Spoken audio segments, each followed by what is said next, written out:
Shame to be an American where the fags can freely roam. They spread their filth around this land, every pervert calls it home. For several days I'd been living among the members of the Westboro Baptist Church, Proclaim God's word today. a fire and brimstone Christian group made up almost entirely of a single family. God hates the USA.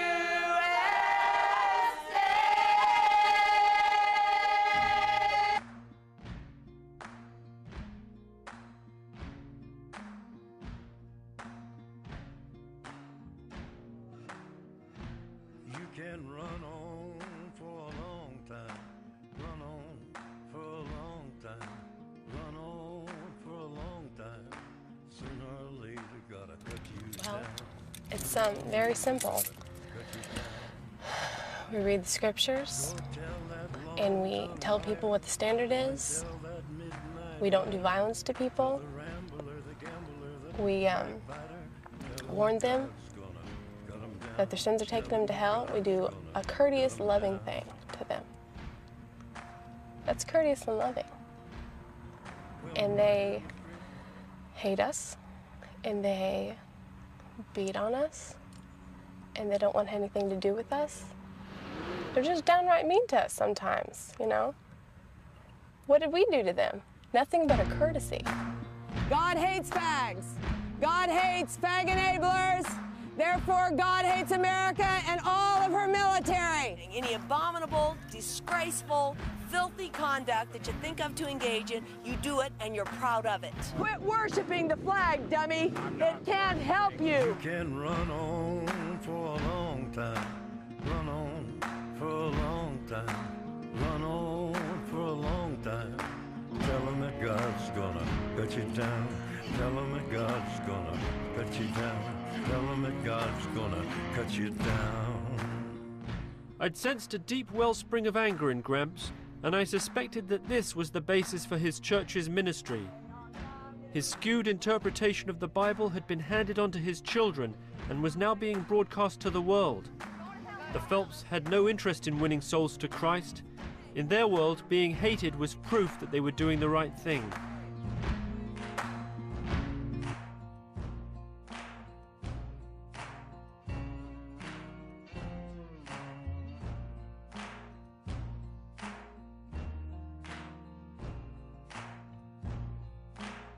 I'd seen some of the youngest members of the clan holding placards, and I wondered how much of the message they actually understood. How old are you, Shirley? 7. 7. Do you know what the sign means? No. Shirley? She doesn't know what it means. Fags, troops, flags, symbols, they're all idols that this nation worships above God. Does that help you at all, or have I said a lot of words that were too big? I was there for almost 26 years. I left a month before my 26th birthday. And talking about childhood, we started picketing when I think I was 8 years old. We thought it was great. Yeah.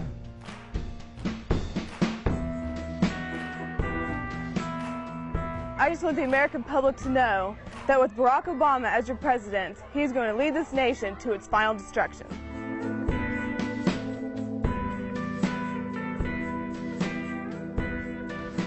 Well, you understand it's not like you flip the switch. It's not like you prepare the kids, and then it happens to them. It's happening to them all along. I mean, these kids go to the elementary school and they're thought of as walking picket signs. Yeah, because we're supposed to be a testament to the other kids in there. Every time anybody looked at us, all they would be thinking is, God hates that fags, word, yeah, and those words. you're going to hell. Because you have to do everything that they want. They have absolute control over everything, and if you don't do what they want, then you are out of there. We started picketing when I was first grade. 6 years old. So people have been treating me the way that you see us being treated now since I was that young. So, I mean, people didn't treat me right. What did they do? Well, nobody wanted to talk to me really at school.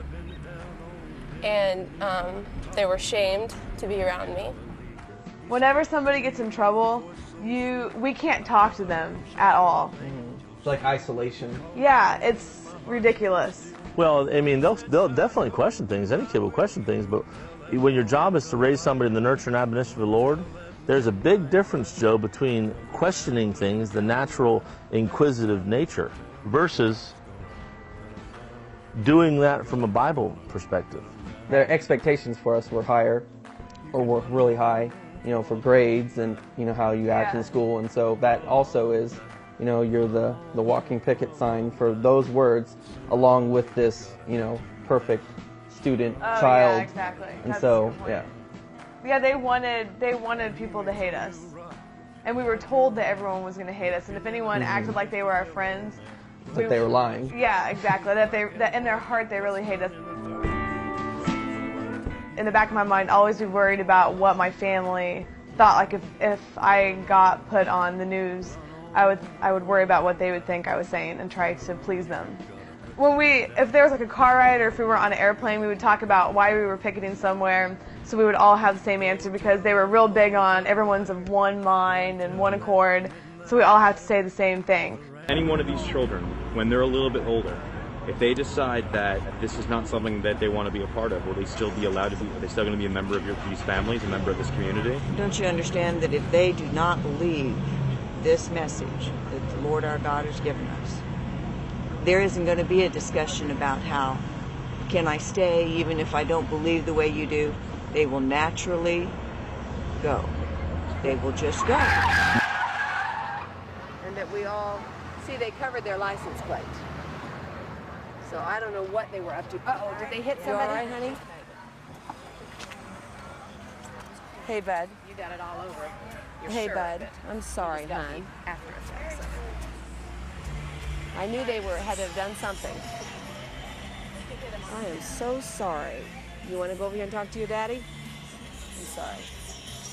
Hey, you want your sign? Hey, let me wipe that off of you real quick, okay? I'm sorry. Megan, can you? Let's just... They're such cowards. Who would hit a child? Who would do that?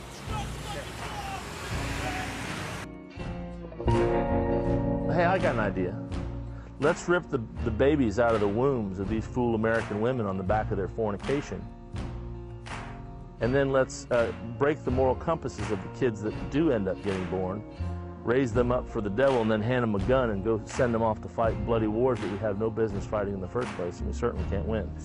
You sit them in your homes, in your classrooms, in your so-called churches, and you teach them rebellion against the standards of God. Look, when we take these kids out on these picket lines, they see the difference. The mind starts working pretty early.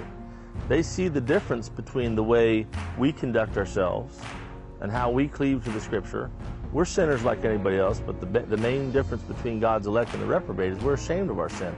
We're not proud of it. We don't want to continue it. We want to stop it.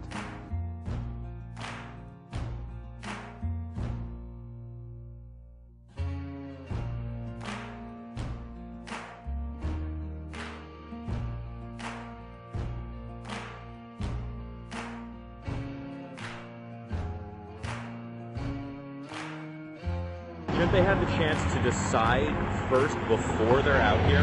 That's like saying, that's like if you were to ask me, shouldn't they have a right to decide whether they should go to school and learn before you send them to school to learn? I mean, this is more important even than that. Confirming them in their beliefs and ultimately denying the right to a normal life to their youngest members.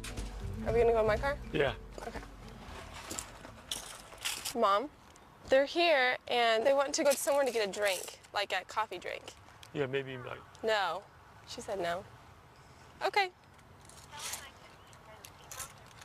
We have coffee in our house. Okay, maybe we should have a coffee here. Would that be all right? How come we couldn't go out and get coffee? I don't know. She said no. How's it going? Good. Most 21-year-olds, if they wanted to go out for coffee, they would be able to do that without their parents' permission. This is true. But I'm special. I listen to what my parents say.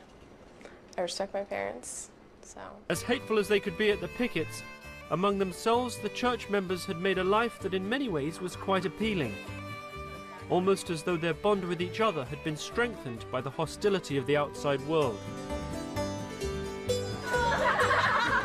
With the girls, I began to see a more human side to their personalities. Just like that's my friend. What did you say?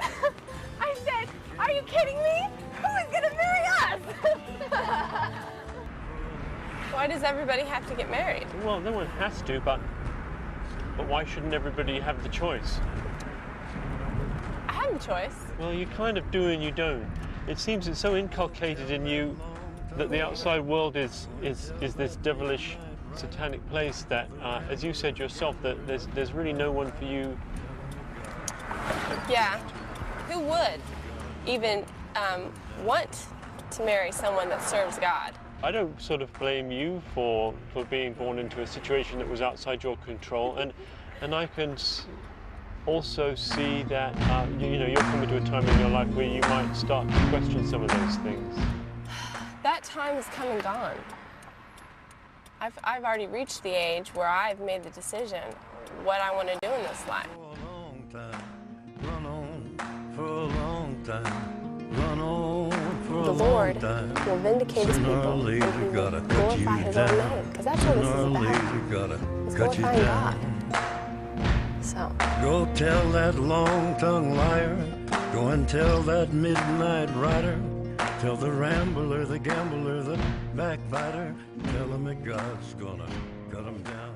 Tell him